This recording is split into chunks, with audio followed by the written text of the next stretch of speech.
A young nurse makes an unexpected discovery that changes her life and the lives of her patients. In a small town, a young nurse stumbles upon a mystery buried for decades. An elderly inventor, on the brink of death, holds a secret that could have changed the world. A missing project, a devastating betrayal, and a desperate quest for justice. With each clue she uncovers, Sarah finds herself entangled in a dangerous plot where secrets from the past threaten her safety and the truth seems increasingly elusive. Will she be able to uncover the truth before it's too late?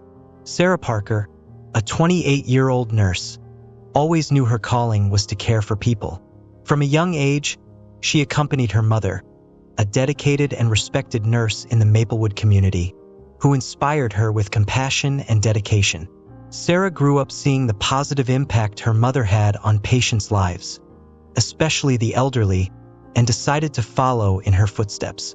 Newly graduated, she began working at the town hospital, where she quickly gained the admiration of her colleagues and the affection of her patients. Maplewood was a small and peaceful town where everyone knew each other. The local hospital, though not large, was a welcoming place where patients received personalized care and special attention. Sarah stood out for her ability to form bonds with patients, especially the elderly, who often felt lonely and vulnerable. Her dedication went beyond simple physical care. She made a point of listening to their stories, comforting them in difficult moments, and ensuring they felt valued. One autumn morning, Sarah was assigned a new patient, Mr. William Thompson, an 82-year-old man admitted due to heart complications. From the first meeting, Sarah sensed that there was something special about Mr. Thompson. He was a frail-looking man with white hair and eyes that reflected the wisdom of a long and full life. Despite his delicate health, he maintained a positive attitude and a welcoming smile. During the first few weeks of treatment, Sarah and Mr. Thompson developed a relationship of trust and friendship. Every day, she spent some time talking with him, interested in learning more about his life. Mr. Thompson, in turn, seemed to appreciate Sarah's company and gradually began to share more of his personal history. It was during one of these conversations that Mr. Thompson mentioned an intriguing aspect of his past. He revealed that, before retiring, he had worked as an inventor. With a nostalgic gleam in his eyes, he said that one of his greatest projects, something he deeply believed in, had mysteriously disappeared years ago. It was something that could have made a big difference in many people's lives, he said with a tone of melancholy. Sarah, curious and touched by the story, asked more about the project, but Mr. Thompson seemed reluctant to give details, perhaps out of sadness or because he thought it no longer mattered. However, Sarah couldn't get the story out of her head. During her work breaks, she found herself thinking about what that project could have been and how it might have impacted people's lives, as Mr. Thompson believed. Curiosity grew inside her, along with the desire to help her patient in some way. She knew that for someone like Mr. Thompson, this project represented more than just work. It was part of his legacy, something he wanted to see completed before he passed away. Determined to know more, Sarah began to subtly ask Mr. Thompson questions during their daily conversations. She wanted to better understand what had happened and perhaps find a way to help. Initially hesitant, Mr. Thompson began to open up more over time, trusting in Sarah's kindness and dedication. Then, Mr. Thompson revealed more about the project. He mentioned that he had developed an innovative medical device, something that could have revolutionized the treatment of heart diseases. The project involved a device capable of precisely and continuously monitoring and regulating heartbeats, offering a safer and more effective alternative to existing treatments at the time. However, he stopped there, clearly affected by the memories of what had happened afterward. This revelation left Sarah even more intrigued and determined to discover more. She couldn't stop thinking about the impact such a device could have had on the world. What could have happened for such a promising project to disappear without a trace? And why was Mr. Thompson so reluctant to talk about it? Sarah felt there was much more to this story, and she was determined to uncover the truth. As days passed, Sarah continued to care for Mr. Thompson, and with each conversation, she felt she was getting closer to a hidden truth. The elderly man seemed more comfortable sharing details about his past, but there was still a barrier, a sadness that prevented him from speaking openly about the project he had mentioned earlier. Determined to help, Sarah decided to investigate on her own. During her days off, Sarah began researching the hospital's archives and the local library. Maplewood was a small town where people's stories were intertwined, and she hoped to find some clue about Mr. Thompson's past. She learned that, decades ago, he had been a talented engineer, known for his creativity and innovation. However, after his wife's death, he withdrew from work and disappeared from the spotlight, living a quiet and anonymous life. Sarah also discovered that Mr. Thompson had worked on an innovative medical project, something that could have revolutionized the treatment of heart diseases. The project, according to the records she found, involved a device capable of precisely and continuously monitoring and regulating heartbeats. However, the documents mentioning the project were vague, and there was no mention of what happened to the device or why it was never commercialized. Additionally, one detail caught Sarah's attention. The name of an old colleague of Mr. Thompson, George Mason, appeared frequently in the records. Intrigued and somewhat suspicious, Sarah decided to confront Mr. Thompson directly. She knew he was hiding something, perhaps out of fear of reliving a painful experience, but she felt it was important for him to open up. One quiet afternoon, while adjusting his pillows, she carefully initiated the conversation.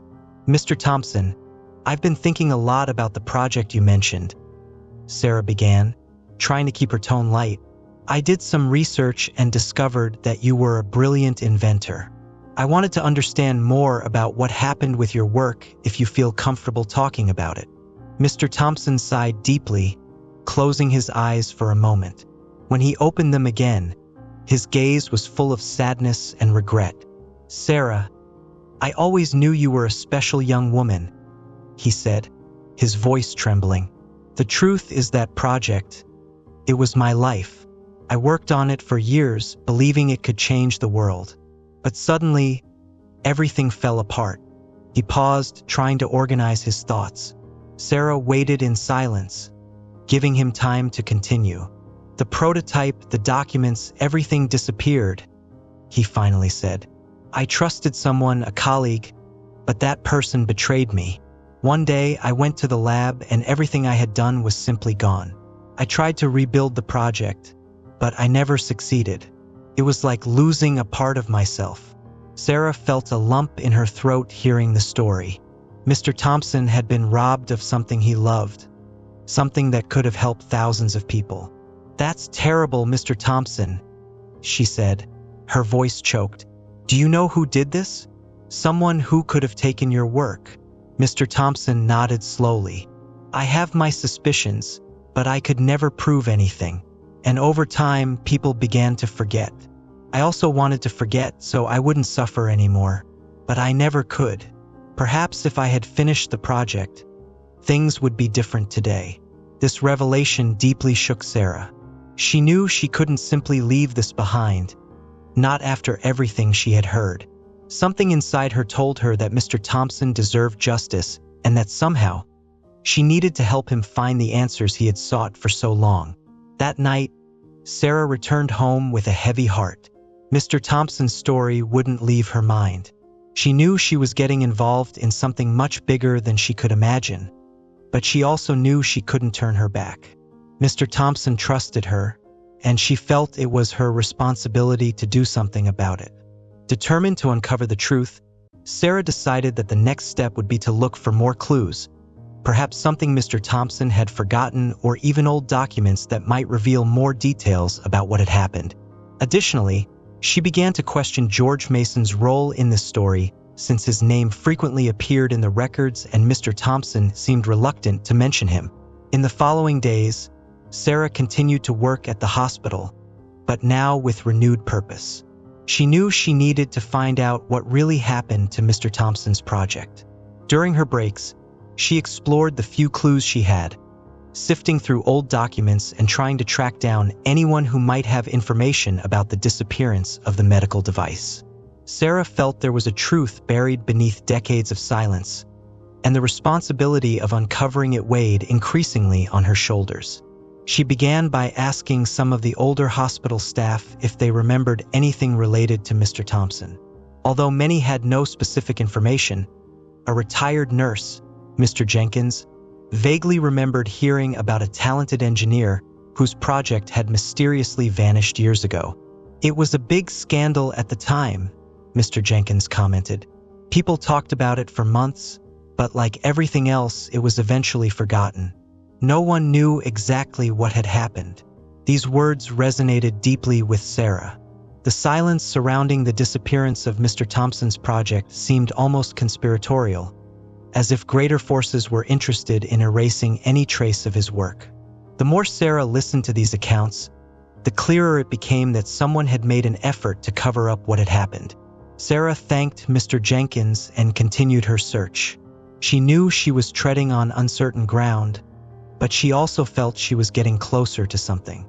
Her persistence led her to a name: George Mason, an old colleague of Mr. Thompson who had left town shortly after the project disappeared.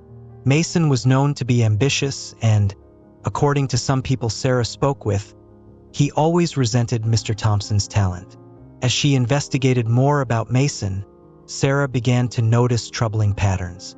She discovered that after leaving Maplewood, Mason had moved to a larger city and started working at a pharmaceutical company that, interestingly, was involved in developing medical devices. The coincidence was too significant to ignore. Sarah began piecing things together, trying to understand how Mason might have been involved in the disappearance of the project.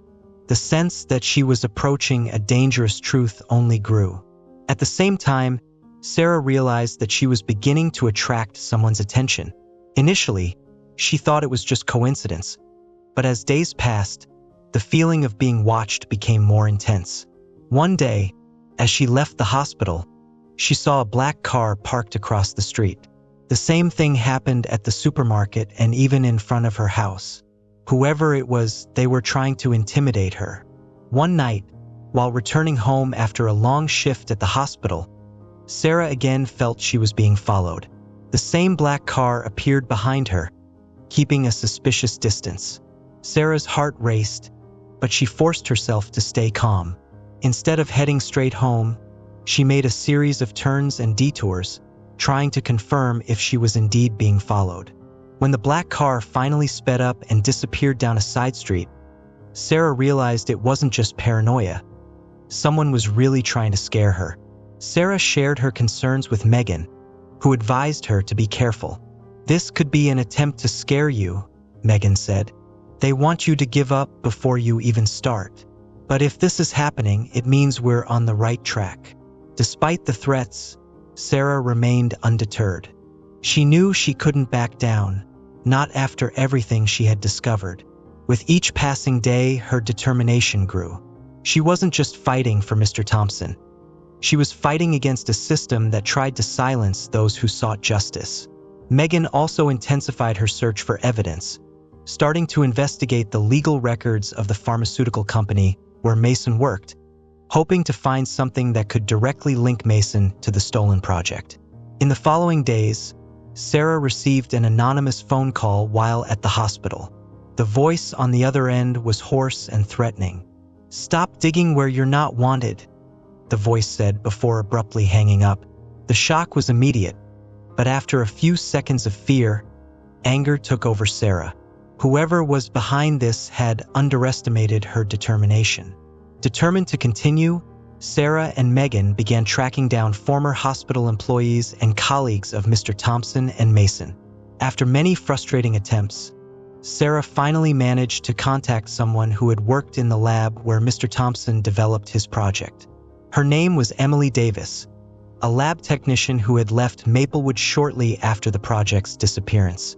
Emily, now retired, lived in a small town in the state's interior.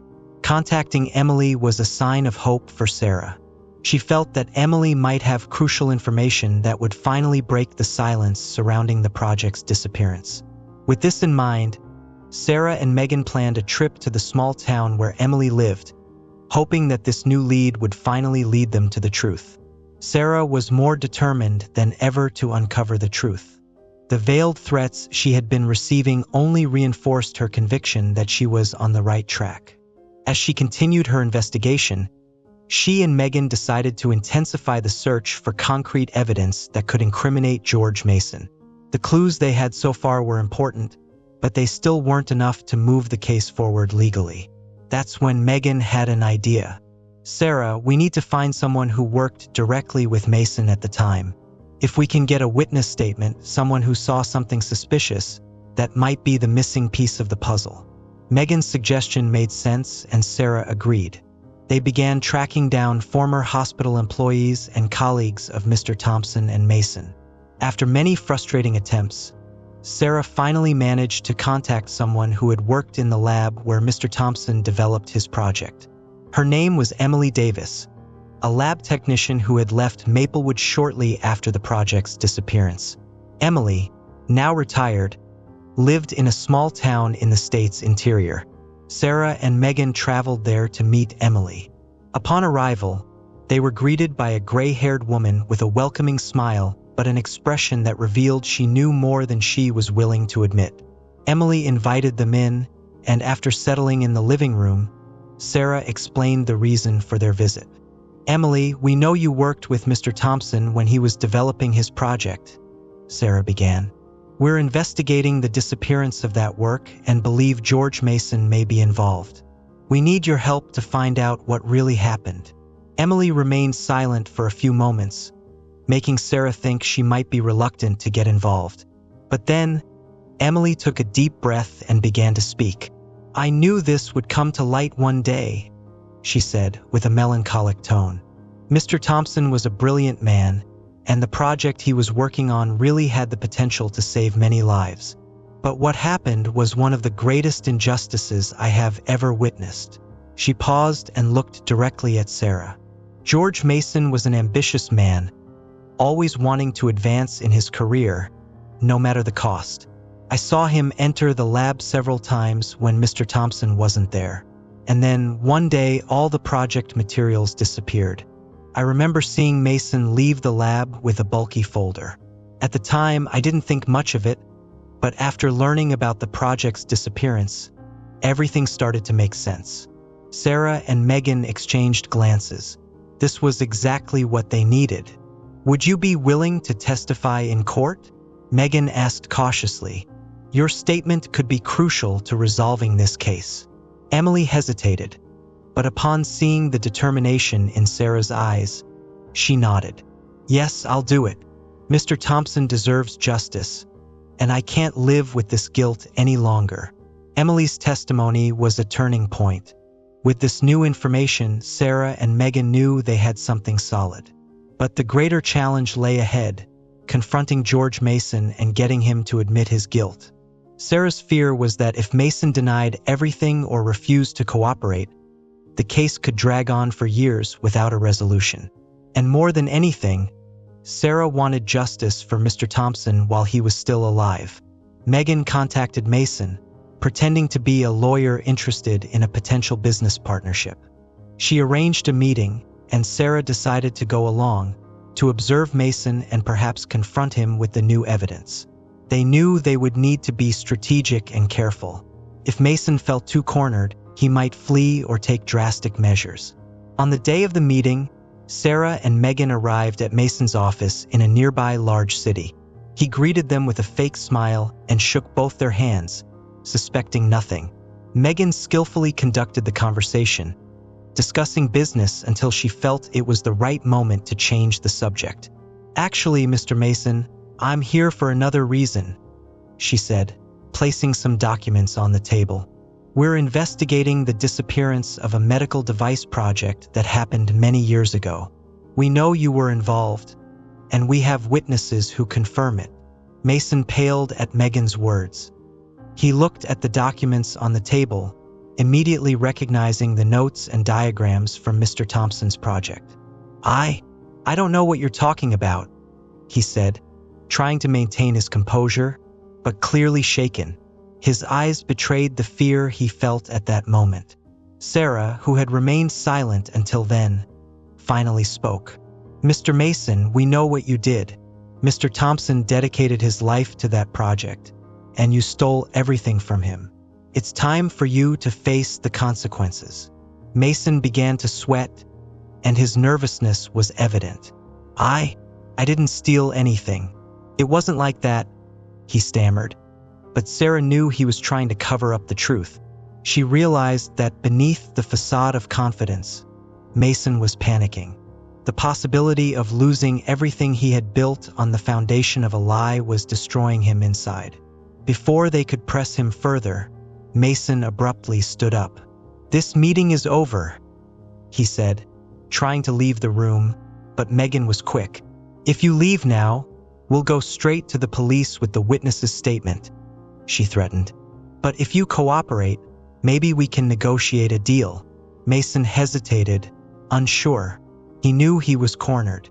Megan's words and Sarah's calm but determined presence made him realize there was no way out. He was trapped with no escape. Finally, he sat back down, visibly defeated. "What do you want from me?" he asked, resigned. Sarah looked directly into Mason's eyes. "We want you to do what's right, Mason. Mr. Thompson deserves to see his work recognized, and you need to admit what you did." Sarah's voice was firm, but there was also a note of compassion. Despite her anger, she knew Mason was just a man who had been consumed by ambition and greed and was now paying the price for it. Mason sighed, finally giving in. "I'll do whatever it takes," he said, his voice heavy with regret. He knew that what he had done could not be undone, but maybe by cooperating, he could at least correct some of the damage he had caused. George Mason, now with slumped shoulders and a defeated expression, knew there was no more running from the situation. Sarah and Megan waited, their eyes fixed on him, expecting him to finally confess what had happened so many years ago. With a deep sigh, Mason began to speak.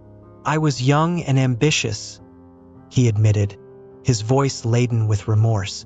"I always wanted recognition, to climb the career ladder, and Mr. Thompson's project seemed like the perfect opportunity for that. I knew he had something grand in his hands, something that could revolutionize medicine. When he started trusting me, I saw a chance to benefit." He paused, seemingly struggling with his emotions. "I never meant to harm Mr. Thompson," Mason continued, though he knew his words wouldn't lessen the weight of his actions. "But at some point, greed took over. I entered his lab when he wasn't there, copied his notes, and took the prototype. I went straight to a large pharmaceutical company where I presented the project as my own. They were thrilled and, shortly after, patented the idea." Sarah felt a mix of anger and sadness hearing Mason's confession. What he had done wasn't just intellectual theft, but also an unforgivable betrayal. He had stolen not only Mr. Thompson's work, but also his chance to see his project change lives. "You destroyed the life of an honest man, Mason," Sarah said, trying to control the emotion in her voice. "And because of that, he spent decades in silence, believing everything he did was in vain. You need to face the consequences of what you did." Mason lowered his head, visibly remorseful. "I know, and I'm willing to do whatever it takes to make this right," he replied. "I've never been able to forgive myself for what I did, and now I see I can't run anymore." Megan, sensing the sincerity in Mason's voice, began outlining the next steps. "First, you're going to give us access to all the documents that prove Mr. Thompson's project was used by the pharmaceutical company," she said. "Then, you're going to cooperate with the authorities to ensure Mr. Thompson receives the credit and compensation he deserves." Mason nodded, accepting the agreement. "I'll do it," he said, "and more. I'll turn myself into the police and take responsibility for what I did." With that, Sarah and Megan felt that, for the first time, they were close to achieving justice for Mr. Thompson. However, they knew the road ahead would still be challenging. The next step would be to confront the large pharmaceutical company that had profited from the stolen work. Days later, Armed with the documents provided by Mason and Emily's testimony, Sarah and Megan sought out a lawyer specializing in intellectual property rights who helped formulate a solid case against the company. The situation gained attention, and soon the media began to take an interest in the case, putting even more pressure on the company to resolve the issue. However, Sarah knew the battle was far from won. The pharmaceutical company, aware of the impact a scandal like this could have on its reputation, hired an experienced team of lawyers to try to discredit the allegations and avoid any responsibility.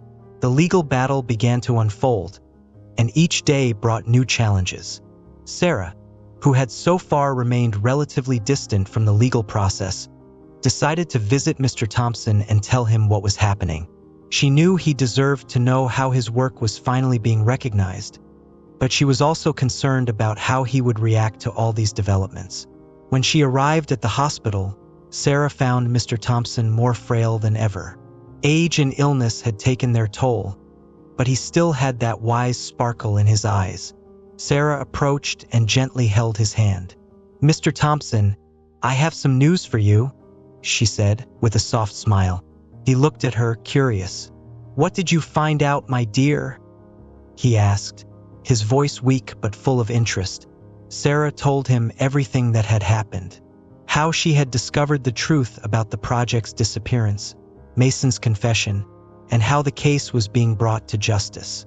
Mr. Thompson listened in silence, and when Sarah finished, a tear rolled down his face. "I never thought I would live to see this day," he said, moved. "For so long, I thought my work had been in vain, that everything had been lost. But now, thanks to you, Sarah, I can rest in peace knowing my work will help people as I always dreamed." Sarah felt her eyes fill with tears, touched by Mr. Thompson's words.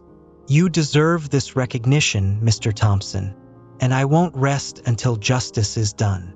The case against the pharmaceutical company gained significant notoriety. Newspapers and television channels began covering the story of William Thompson, the inventor whose work had been stolen and who, now, decades later, was finally about to receive the credit he deserved. Sarah was surprised by the support that emerged from various parts of the country, with people outraged by the injustice committed and rooting for Mr. Thompson to be properly recognized. As the case progressed, the pressure on the company increased. With the irrefutable evidence that Megan and Sarah had gathered, Emily Davis's testimony, the documents provided by Mason, and the original notes of Mr. Thompson that were finally found, the company found itself cornered. The case seemed lost for them, and any attempt to prolong the dispute would only result in further damage to their reputation. Finally, the company contacted Sarah's lawyer and proposed a settlement. In a meeting that included lawyers from both sides, company representatives, and George Mason himself, it was decided that Mr. Thompson would be recognized as the true inventor of the medical device. The company also agreed to pay significant financial compensation to Mr. Thompson and fund the large-scale production of the device, now under his name. When the news was communicated to Mr. Thompson, Sarah was by his side. The elderly man, now very weak, received the news with a mix of relief and joy. "Finally," he murmured with a weak but genuine smile. "Finally, the world will know." Shortly after, in a discreet but deeply meaningful ceremony at Maplewood Hospital, Mr. Thompson was honored by the community and his colleagues. The hospital director gave an emotional speech about the importance of his work and how his legacy would save countless lives. Sarah, standing beside Mr. Thompson, felt a deep sense of fulfillment. After the ceremony, as everyone dispersed, Mr. Thompson held Sarah's hand and looked at her with gratitude in his eyes. "You did more for me than I could have imagined, Sarah. My life would have ended in silence and oblivion if it weren't for your courage and determination." Sarah smiled, squeezing his hand affectionately. "You deserved this recognition, Mr. Thompson. It was an honor to help you." Days later, Mr. Thompson passed away peacefully, knowing that his work, his legacy, would finally be recognized. The medical device he had developed began production and was soon available in hospitals across the country, helping patients who, like him, needed effective heart monitoring. Sarah continued her career at Maplewood Hospital, but now with a new perspective on her profession. The experience with Mr. Thompson taught her that being a nurse wasn't limited to caring for patients' physical health. It also involved fighting for their dignity, their rights, and sometimes for justice. She was promoted to a leadership position at the hospital, where she began inspiring other nurses to see their work in the same light. Sarah and Mr. Thompson's story spread, and many came to know her as a nurse who went beyond her duties, showing courage and compassion in a situation that required more than simple medical care. But for Sarah, the greatest gift was knowing she had made a difference in the life of someone who had been forgotten for so long. Over time, Sarah continued to dedicate herself to her profession with the same passion and empathy, knowing that every patient who crossed her path deserved the best she could offer. And whenever she felt discouraged or overwhelmed, she remembered Mr. Thompson and how, sometimes, the simple act of believing in someone's story could change the fate of many lives. Sarah learned that in nursing, as in life, the true victory lay not only in winning external battles but in staying true to her values and never giving up on doing what was right, even when the path seemed difficult or dangerous. This was the lesson she would carry with her for the rest of her career and life.